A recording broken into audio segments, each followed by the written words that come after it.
Okay, magsimula tayo sa isang sitwasyon. Ibabato ko sa'yo to. Isipin mo, isang mataas na opisyal ng gobyerno, isang cabinet secretary. Sige. Ang trabaho niya, di ba, magbigay ng malinaw na impormasyon, facts. Pero sa isang press conference, sa halip na facts, ang binitawan niya, sarili niyang haka-haka. Isang assumption. Eksakto, isang assumption tungkol sa isang malaking kaso. Ano sa tingin mo ang epekto niyan? Hindi lang sa kaso pero sa tiwala natin sa sistema. Naku, delikado yan. Kasi kapag yung linya sa pagitan ng katotohanan at opinyon ay binura na, lalo na ng isang taong nasa kapangyarihan, nagkakagulo na. Oo, malaking problema. Kasi hindi natutungkol sa isang tao lang Tungkol na to sa integridad ng buong proseso. At yan mismo ang ugat ng pag-uusapan natin. Susuriin natin yung mga naging pahayag ni DILG Secretary Remulla laban kay Congressman Zaldico. At ang source natin dito ay isang transcript ng talakayan mula sa DZRH 1026 News. Tama. Ang misyon natin dito, simple lang, himayin natin kung bakit ang isang salita, assumption, ay naging sentro ng lahat. At paano nito hinuhubog ang investigasyon. At ano yung mas malaking sinasabi nito tungkol sa gobyerno natin? Okay, simulan na nating baklasin to. Unahin natin yung pinagmula ng lahat. May pahayag si Secretary Remulla tungkol sa isang basement. Yung ipinapagawa raw ni Zaldico. Oo. At dito sa transcript, sinipi mismo yung sinabi niya. Sabi niya, normally, iisipin natin parking yan. Pero wala naman daw gumagawa ng parking na ganon, kaya ang assumption nila ay lalagyan yan ng cash. Boom! Yun na yun. Yung salitang assumption. Doon nagsimula lahat. At kailangan natin linawin to. Hindi yung basement ang issue. Ang issue, yung paggamit ng isang cabinet secretary ng salitang assumption sa isang opisyal na pahayag. Bakit? Anong bigat nun? Ang bigat ng posisyon niya. Bilang kalihim, di ba, lahat ng lalabas sa bibig niya, inaasahan na, veripikado, factual, based sa ebidensya. Hindi pwedeng hula-hula lang. Eksakto. Ang agbibigay ng espekulasyon, inilarawan pa nga sa source bilang unbecoming o hindi angkop sa katungkulan niya. Parang hukom ka na nag-uopinyon bago pa magsimula yung kaso. Teka, dito ako medyo nalilito. Bakit ganun kalaki ang issue sa isang salita? Baka naman nadulas lang siya. Pwede. Kung siguro ordinaryong tao yung nagsabi. Pero sa konteksto ng isang investigasyon, grabe yung bigat niyan. Paanong bigat? Ang paliwanag kasi sa material natin, hindi ito simpleng hula-hula. Sinasabi na isa itong malinaw na attempt na idiin ng isang tao. So may intensyon. Oo, at yung tao na to, suspect pa lang Hindi pa akusado. Ang mas malalim na analysis dito, yung ganitong pahayag ay intends to rile up public anger. Kinukondisyon yung isip ng publiko. Tama. Kinukondisyon niya na ang publiko na ituring na siyang guilty bago pa man siya mabigyan ng pagkakataon na, depensahan ng sarili niya sa tamang lugar, which is sa korte. So parang trial by publicity na ang nagsasagawa ay gobyerno mismo? Oo.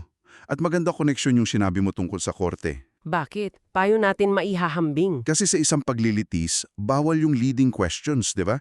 Yung tanong na parang sinasabi mo na rin yung sagot. Oo, bawal yun. Hindi patas. Eksakto. Ang ginawa ni Remulla, ayon sa analysis sa transcript, ay isang uri ng leading statement sa publiko. Nagpinta siya ng isang eksena, isang misteryosong basement na hindi para sa kotse, kundi para sa pera. At hinayaan niyang ang publiko ang magdugtong. Yun na nga, ang punto ng mga komentarista sa DZAZAR, hindi yan trabaho ng isang investigador. Ang trabaho nila, mangalap ng ebidensya, hindi gumawa ng kwento. Gets, ang gobyerno dapat ang tagapagtanggol ng patas na proseso. Oo, kaya nga may Bill of Rights, pananggayan ng individual laban sa posibleng pag-abuso ng Estado. Okay, malinaw na yung problema sa assumption ni Remulla. Pero parang hindi lang ito, simpleng pagkakamali, di ba? Sabi sa discussion na tinitingnan natin, parang may mas malaking strategy. At dito na natin makikita yung, kumbaga, mas malawak na larawan. Na tila ang buong investigasyon nakatutok na lang kay Zaldico. Kapansin-pansin daw talaga kung paano ang buong naratibo sa kanya na lang umikot. Siya na yung pinakamasama, siya na yung mukha ng issue. May tawag dyan, di ba? Parang fall guy. Parang ganun. Ang tawag dito sa political strategy ay funneling. Kasi kinukuha mo ang isang komplikadong issue na maraming posibleng sangkot tapos itututok mo lahat ng sisi at atensyon sa isang tao. Para maging simple yung kwento. Oo, para simple lang sa mata ng publiko. So parang diversion tactic to. Habang lahat tayo nakatingin kay Ko, may ibang nakalusot. Eksakto. At may konkretong halimbawa sa source natin para suportahan yung teoryang yan. Ano yun? Sinasabi sa transcript na sa mga naunang ulat, bago pa to pumutok ng husto, may lumabas na report tungkol sa administratibong liabilidad daw ni dating Speaker Martin Romualdez. Dahil sa kapabayaan sa pag-supervise kay Ko? Oo. Ngayon, ang tanong, naasaan na yung anggulong yun? Oo nga no, biglang nawala sa usapan eh. Nawala. Lahat ng spotlight, lahat ng kamera, lahat ng tanong, kay ko na lang nakatutok. Ito yung parte na grabe, talagang kumapit sa akin na ibig sabihin, hindi to aksidente. Kalkulado yung pagkontrol sa daloy ng impormasyon. Yan yung argumentong inilalatag sa DZAR discussion. Ang gobyerno raw, kapag nag-a-announce, hindi lang sila nagbibigay ng facts. Sinasamahan ng kwento. Oo, kwento, espekulasyon, drama, para dalhin ng publiko sa isang konklusyon na pabor sa kanina. At yun yung panganib. Paanong panganib? Kasi kapag ang investigator ay nagiging taga-usig at hukom na rin, sino na yung magbabantay sa proseso? Sinong sisiguro na patas pa yung hustisya? At kung nakatutok lang sa isang tao, paano naman yung mga pangalang binanggit mismo ni Zaldico?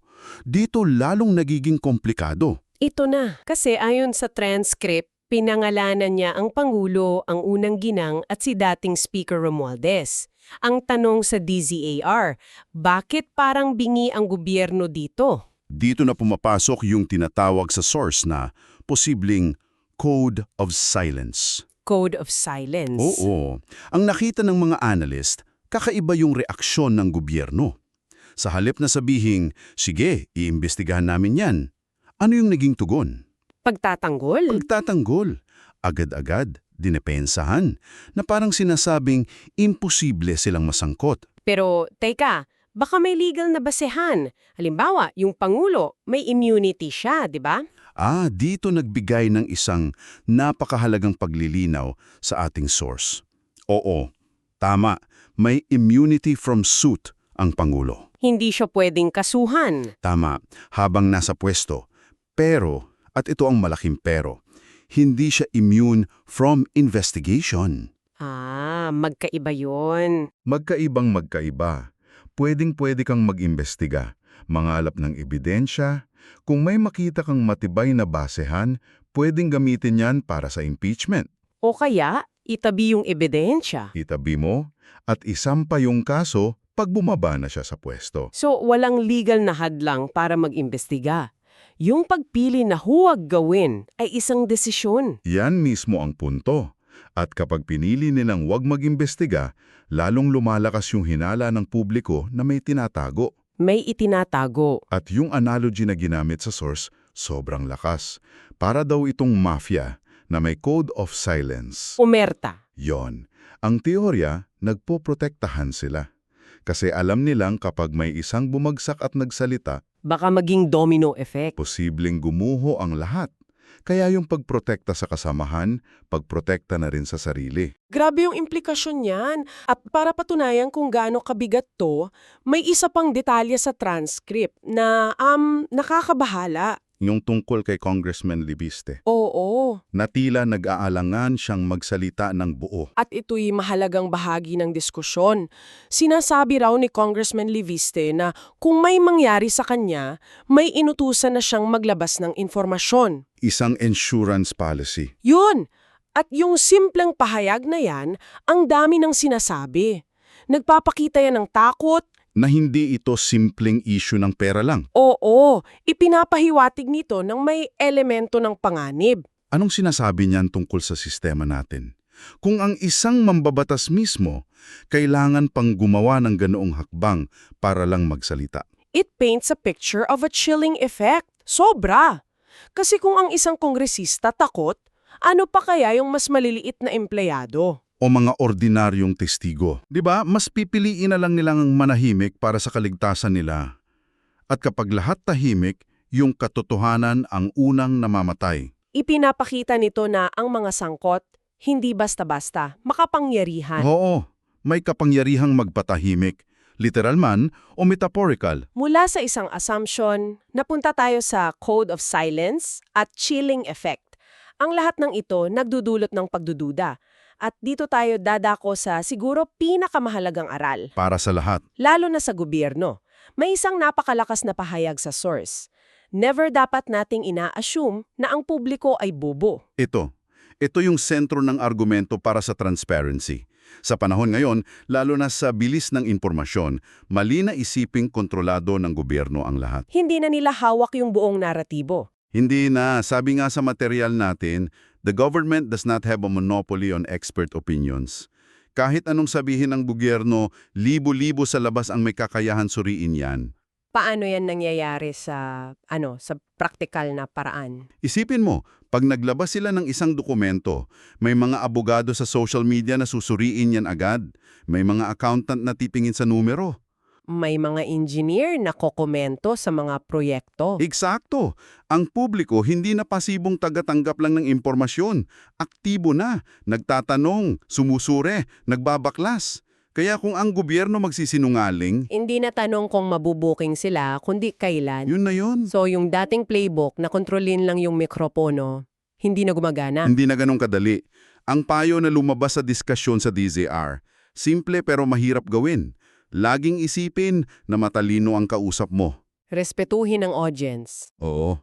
Laging isipin na lahat ng sasabihin mo dadaan sa masusing pagsusuri. Kaya ang pinakamatalinong gawin, maging tapat, maging transparent. Mula sa simula. Mula sa simula. Kasi sa huli, kapag napatunayang may tinatago, ang masisira ay yung pinakamahalagang yaman ng isang gobyerno. Ang tiwala ng mamamayan. Ang tiwala. At yan, pagbasag na, halos imposible ng buuin. Sabi nga sa source, ang transparency hindi lang magandang ideya, obligasyon yan sa konstitusyon. Napakakalinaw niyan. Bilang pagbubuod, ng ating paghimay, nakita natin yung panganib kapag ang opinyon ng opisyal ay ginagawang katotohanan. Nasuri natin yung posibleng political strategy ng funneling, yung pagtututok ng sisi sa isang tao para protektahan yung iba. Pinag-usapan din natin yung nakakakilabot na konsepto ng code of silence at yung chilling effect nito. At higit sa lahat, yung paalala na hindi na pwedeng maliitin ang talino ng publiko. Tama. At para sa iyo na nakikinig, iiwan namin sa iyo ang isang huling kaisipan. May isang detalye sa source natin na binanggit. Ano yun? Na yung mga sinasabi ni Zaldico, kahit pa siya yung nasa sentro ng gulo, may mga bahaging tumutugma sa mga umiiral na opisyal na dokumento. Kung ito yung sitwasyon at alam nating may posibleng code of silence na umiiral, anong mas malaking obligasyon ng gobyerno? Ang sirain ng kredibilidad ng taong nagsasalita para maisara yung kaso? O ang seryosohing imbestigahan ang bawat salitang sinasabi niya, gaano man ito kasakit at kahit sino pa ang tamaan nito?